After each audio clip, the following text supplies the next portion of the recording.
Okay, with Sigmund Freud's chart, Venus is in Taurus with Uranus, Sun, Pluto. Those are all in Taurus. Mercury's, no, that's Mercury in Taurus. Venus is in Aries. Moon's in Gemini. Mars is in Libra. Square percentage. No rulerships. Nothing's. Oh, Jupiter's in Pisces. Jupiter rulership. And the Venus. I'm sorry. Where is the Venus? Oh yeah, Venus. Is that correct? Venus. Venus in Aries. Venus in Aries isn't a rulership, so I made a mistake on this one. I think I was doing trying to get these all. Oh no, there we go. It's not that Venus. So we have the Jupiter in the sign it rules, but it's only ruling Neptune. Jupiter overviews his understanding, and he had certain religious views. I mean, he had his Jewish foundation roots. He kept his family, lived in the same area all the time, even though he was persecuted by the Germans and stuff when they came in, and eventually had to leave Germany because of it, or leave where he was living in Austria when he was because of that. And then he died a year later, but he still held steady and had his beliefs and understanding, something we don't hear much about. But his emotions, what he wants, Venus in the 6th house, conjunct Pluto, that was like, that's kind of the psychotherapy. When you don't get what you want, what do you do? How do you analyze it? How do you reassess it? But his Venus ruled, it's in Aries, so it's ruled by Mars, but his Mars was in Libra, ruled by Venus. So the Mars is weak, the Venus is impulsive, so he had the impulsiveness to go for things, and he had the Mars being indecisive. So which way do I go this way? Do I do this way? He had this back and forthness, but the Freudian still become, say a bunch of words, something will come and it goes one way or the other. And like it would show one way or the other. But this Venus and Mars, what he wanted and what he was doing. So really his complex was not really about his sexuality and doing things. It was about what's satisfying and what's not. And how do you deal with rejections or dissatisfaction or discontent or content? He had his own lifestyle, he had his own content, but the discontent would, how come I'm not content? Because I didn't do this or I did that. That's one part of it. But his values, his content or discontent would cause a different look at things. It would affect his confidence, it would affect the way he thinks, affect the power struggle. So it's the emotional side of how beautiful he is, how valuable he was, what he thought was nice, that really affected his confidence, his thinking, his health, his lifestyle, his commitments. Well, it's interesting. So he was a psychologist. He was advising people, but he smoked cigars all the time, and he had cancer in his of the throat or the tongue or the mouth. It caused him problems all his life.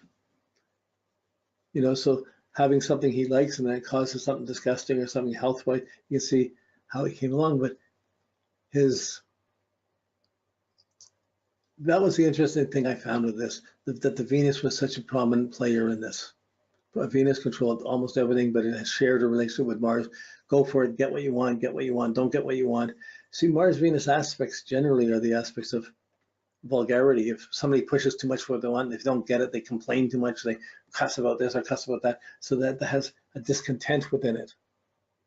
And so here, the content or discontentment of what to do and what's satisfying, but if it's the satisfaction, the rewards, the encouragement, that would be really powerful to him. So having a student that would study from him, for example, like Young, was very empowering to him.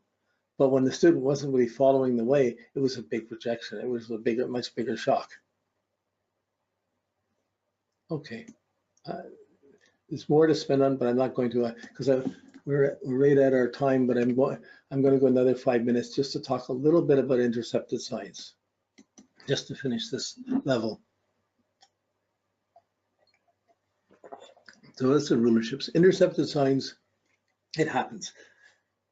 Like if people have equal houses, that's some belief. So they always have, there's always a sign on the house. But it changes, that houses fluctuate. The midheaven is always the same, and the ascendant fluctuates as you go north or south. You become off angled, and you end up with some houses being this is my chart. I have traditional things on intercepted signs. When a sign is, what it means, you have a house cusp. I have Taurus on the midheaven. Gemini is completely inside the 10th house, and Cancer's on the 11th. So if you're just using a house chart, we're just seeing the houses and writing the signs, and it looks like Gemini's disappeared. So the American way, or the traditional way of saying is, if something's there, it doesn't work. It's not seen. You can't see it. It's not going to work there. I don't buy it. You know, like then there's the opposite sign, the 4th house, Scorpio with Sag intercepted. So there's going to be 2 signs where there's interception. But for me, I have Uranus and the Gemini in the 10th house. It's all hidden away in that intercepted sign. But I have lived my whole life as an astrologer. Worked for myself. I've never really worked for other people, a few months. So, but my midheaven wants to do things beautiful. I do a lot of things with color, with music, with things. It's important to do things beautifully and within a certain aesthetic. But it certainly doesn't take away from my independence of Uranus in the 10th house, having my own career, working for myself most of my life. So when a sign is intercepted, the traditional thing is just ignore it's not working properly, just do it. But what I do is I add it on. So then I would take Venus on the mid, ruling my midheaven, and Mercury ruling my midheaven. The 10th house would be Venus and Mercury ruled. Okay, and you could argue with the diurnal houses. You could even add that Cancer part into the moon too. So Moon, Mercury, and Venus. So I've almost always worked inside of where I lived, or lived inside of where I worked around that. But okay, then when that happens, my 4th house, Scorpio, I come out of a very intense home situation, but I've lived many places in the world, and I'm motivated by many different philosophies and understandings. That's the Sag down in the 4th house. And I've worked very hard to back that up. So the Capricorn, the Sag, to the Scorpio, these are all the energies in that 4th house that motivate me. But whenever you have intercepted signs, there's going to be 2 places where there's 2 signs, the 1 sign on 2 house cusps. So I have Virgo rising and Virgo on the 2nd house cusp. I have Pisces on the descendant and Pisces on the 8th house cusp. So that means there'll be Mercury ruling the 1st house and ruling the 2nd house. The 3rd house, the cusp is not really accentuated strongly here. I just was accentuating this effect where there's an intercepted sign and an overlap sign, and what to do with it. It's not that the interception signs aren't there. You know, it's just that you would add that sign completely, the rulership of that sign into the, so you have 2 rulers for that house.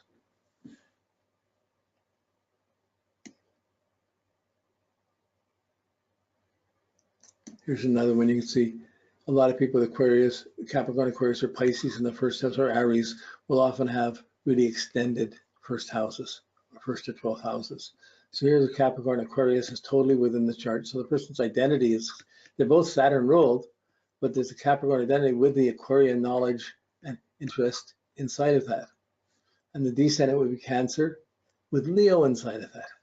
Need to relate for a home or for being around and attract someone noticeable or a winner or like that, someone glamorous. But in this case, the 11th house and the 12th house is both in Sagittarius, and the 5th and the 6th are both in Gemini. So they would take up the Mercury rulership. So whenever there's an interception, there's going to be two houses somewhere else in one sign.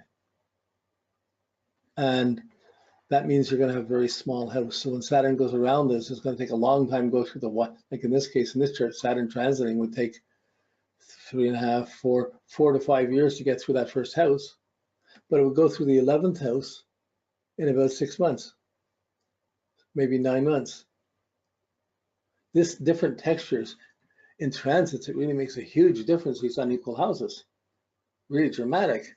But when you're dealing with rulerships, the ascendant, you would just add them. So here the ascendant would have, the first house would have Capricorn and the Aquarius, both Saturn ruled. The descendant would have the Cancer, and the Leo would have the Moon and the Sun, and Mercury a bit from the Virgo. Another one, when you get up, if you try to get up north, you can get 4 or 5 signs, house cusps in one sign. It's like they pile up incredibly. And a lot of people say it's not worth doing. It doesn't work properly when you go up that high, but the conditions are that extreme. So I know people have done those charts and worked with it and could see it. But I think because some planets, some signs don't rise in the Arctic Circle or the Antarctic Circle, you're watching, you take the midheaven and you divide it by equal houses and you follow it down. So where it cuts the zodiac, even if it's not above the horizon, it'll give you the sign on that cusp. Here the 12th house is intercepted. You have the Aries on the 12th, the Taurus in the 12th, and the Gemini on the ascendant. So project the ascendant, and then the ideas go out, the values. So it's, I don't, like, I work with the angles a lot stronger than houses, but this is just something, because you're going to run across it, that wherever it is, it's going to be, you don't count it out, you add it to, you give it two rulerships. Just as there'll be two houses that have those cusps that have the rulers that have the same sign. This was just a couple examples of another one here. Again, the interceptions in the 12th and 6th houses, and the overlap, the two signs, two houses in one sign, two house cusps in one sign is on the second, third house, first, second, third house cusp in Gemini and in Sag.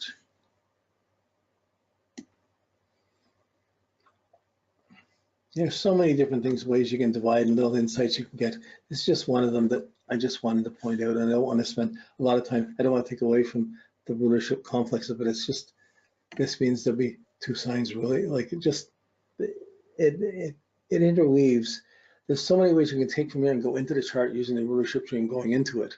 But really, if you've done the steps that we've done and gone along, you've already put this together, and they're just enhancements that just add a few other insights into this.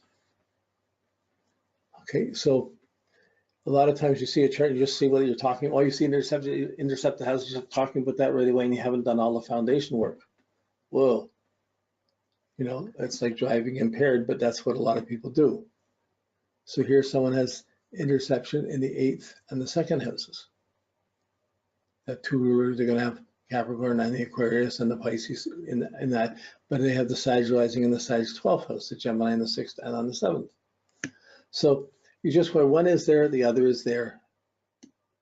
That happens. And that's okay. So that's basically what I wanted to cover. The main thing was just to get used to, I want you to just make out your own rulership trees. Make a rulership tree for a few people around you so you can see, and you can watch how they process it, because it will teach you. This is not like, it's taking the rulers of the planets and the signs. It's not, the planets are in the signs, but they're affected by the rulers. So it's accentuating how you understand the rulers. And basically, if the ruler is working right, if you're doing a good job with whatever planet is the ruling sign, it will spin off and do best. And it's easier for you to do the best there. But if you're doing a wrong thing, it will really be gloriously wrong and ungloriously affect all the other planets and your life accordingly. So it's important to listen to your guides and your rulerships and to the rulers of the signs, because they're giving you guidance of what's correct for that sign, and your planet being in there is having to tune into that to make it work well. Okay, we're a bit over, so I'm going to leave it here. Thank you, and we'll, I think, no, we have one more thing on planets next week we have to do. Okay, so we got stuff on nodes and declinations and parallels and stuff to go on. So we got other things to talk about next week with the planets. So that's it for tonight, and I'll see you next week. Okay, thanks.